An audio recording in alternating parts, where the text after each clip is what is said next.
Hi అండి, మీ స్రవంతిని. Welcome back to my channel Sravanthi Narla cooking recipes. మన ట్రెడిషనల్ స్పెషల్ స్వీట్ రెసిపీ వచ్చేసి గోధుమ రవ్వ కేసరి. అసలు ఎంత బాగుంటుందో చెప్పాల్సిన అవసరం లేదు. ఉప్మా రవ్వ కాదండి, గోధుమ రవ్వ కేసరి. చాలా టేస్టీ అండ్ హెల్దీ రెసిపీ. ఇలా మనం పండగలప్పుడు కంపల్సరీ ఈ స్వీట్ రెసిపీని చేసి దేవుడికైతే నైవేద్యంగా పెడతాము. లేదంటే అప్పటికప్పుడు మనకి ఎప్పుడైనా ఏదైనా స్వీట్ తినాలనిపిస్తే ఈ గోధుమ రవ్వ కేసరి చేసుకొని తినండి. చాలా అంటే చాలా టేస్టీగా ఉంటుంది. ముఖ్యంగా మన ఇంట్లో సత్యనారాయణ స్వామి వ్రతం పూజ చేసేటప్పుడు కూడా ఈ గోధుమ రవ్వ కేసరి నైవేద్యంగా పెడతాం కదా, చాలా అంటే చాలా టేస్టీగా ఉంటుంది.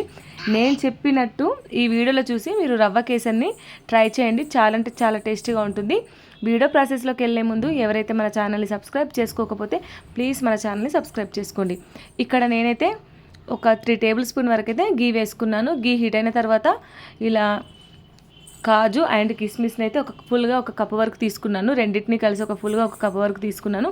వీటిని మంచిగా గీలో ఫ్రై చేసేసుకోవాలి. కొంచెం గోల్డెన్ కలర్లో వచ్చేంత వరకు కాజుని కిస్మిస్ని మంచిగా గీలో ఫ్రై చేసేసుకోవాలి. చూడండి, కిస్మిస్ మనకి ఇలా వస్తున్నాయి చూడండి. ఇలా ఫ్రై అయిపోయిన తర్వాత వీటిని ఇప్పుడు ఒక బౌల్లోకి తీసుకొని పక్కన పెట్టేసుకోవాలి. ఇప్పుడు అదే గీలో నేనైతే ఇక్కడ 1 గ్లాస్ వరకు అయితే గోధుమ రవ్వనైతే తీసుకుంటున్నాను. ఇక్కడ మెజర్మెంట్ ప్రకారం చూపిస్తాను, పర్ఫెక్ట్ కొలతలతోటి చూపిస్తాను. మీరు ఎప్పుడైనా ఫస్ట్ టైం ట్రై చేసినా కూడా పర్ఫెక్ట్గా కుదురుతుంది. మీరు ఏ కప్ అయినా తీసుకోండి, ఏ గ్లాస్ అయినా తీసుకోండి. నేను ఇక్కడ టీ తాగే గ్లాస్ తోటి 1 గ్లాస్ వరకు గోధుమ రవ్వని తీసుకున్నాను. ఇప్పుడు ఈ నేతిలో చక్కగా వేయించుకోవాలి. ఎలా వేయించుకోవాలంటే కమ్మని వాసన వచ్చేంత వరకు మొత్తం గోధుమ రవ్వ అనేది వైట్ కలర్లో వచ్చేంత వరకు మనం వేయించాలి. ఇలా పొడి పొడిగా వచ్చేంత వరకు, మొత్తం వైట్ కలర్లో వచ్చేంత వరకు మనం గోధుమ రవ్వని వేయించాలి. చూడండి, కలర్ చేంజ్ అయిపోయింది కదా, ఇలా మంచి స్మెల్ వస్తుంది వేయించినప్పుడు. దీన్ని ఒక ప్లేట్లోకి ట్రాన్స్ఫర్ చేసేసుకొని చల్లారబెట్టేసుకోవాలి. చూడండి, కలర్ మొత్తం ఎలా చేంజ్ అయిపోయిందో. మనం వేసినప్పుడు గోధుమ రవ్వ ఎలా ఉందో ఇప్పుడు ఫ్రై చేసిన తర్వాత ఎలా ఉందో ఒకసారి గమనించండి. ఈ విధంగా కలర్ రావాలి. ఇప్పుడు పక్కన పెట్టేసుకోవాలి.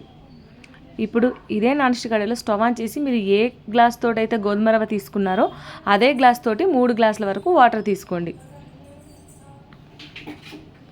అదే గ్లాస్ తోటి 3 గ్లాస్ వరకు వాటర్ తీసుకొని వాటర్ మరుగుతున్నప్పుడు అదే గ్లాస్ తోటి 1 గ్లాస్ వరకు షుగర్ తీసుకోండి.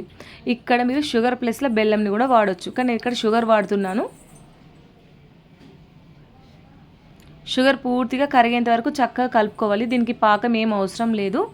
పూర్తిగా షుగర్ మొత్తం చక్కగా కరిగిపోవాలి. షుగర్ కరిగిపోయిన తర్వాత ఇక్కడ 1 టేబుల్ స్పూన్ అప్పటికప్పుడు దంచుకున్న ఇలాచి పౌడర్ వేసేసుకోవాలి, మంచి స్మెల్ కోసం. ఇలా షుగర్ పౌడర్ చక్కగా మంచిగా కరిగిపోయిన తర్వాత ఇలా మంచిగా ఒక పొంగు వచ్చేంత వరకు షుగర్ని ఉడికించిన తర్వాత ఇప్పుడు మనం నేతిలో వేయించిన గోధుమ రవ్వని అయితే ఇందులో వేసేసి మంటను లో ఫ్లేమ్లో పెట్టేసి చక్కగా కలుపుకోవాలి. చూడండి, ఇలా బాగా మిక్స్ అయ్యేంత వరకు ఒక 10 నిమిషాల వరకు మనం ఇలా చక్కగా కలుపుకోవాలి. మనం ఇలా కలపడం వల్ల రవ్వ అనేది షుగర్ పాకంలో ఉడికిపోతుంది. 50% ఉడకగానే మనం వేయించిన డ్రై ఫ్రూట్స్ని అయితే ఇందులో వేసేసుకొని మరొకసారి అయితే చక్కగా కలుపుకోవాలి. చూడండి, ఇలా కలుపుకున్న తర్వాత ఇప్పుడు మనం ఒక 10-15 నిమిషాల వరకు మనం మూత పెట్టేసుకోవాలి. 15 నిమిషాల తర్వాత మూత తీస్తే మనకు చూడండి 80% అయితే పర్ఫెక్ట్గా కుక్ అయిపోయింది. ఇప్పుడు ఇక్కడ నేను ఒక 2 స్పూన్ల వరకు అయితే నెయ్యినైతే వేసుకుంటున్నాను. నేను ఫస్ట్ ఒక 3 టేబుల్ స్పూన్ వరకు నెయ్యిని వేసాను. ఇప్పుడు 2 స్పూన్స్ వరకు నెయ్యిని వేసాను. టోటల్గా ఒక 1/2 కప్పు వరకు అయితే నేను నెయ్యిని అయితే వాడాను. ఇలా చక్కగా కలుపుకోవాలి. మంటను లో ఫ్లేమ్లో పెట్టేసి అడగంటకుండా చక్కగా కలుపుకోవాలి నెయ్యి వేసిన తర్వాత. ఇప్పుడు మరొక 10 మినిట్స్ వరకు మనం మూత పెట్టేసుకోవాలి.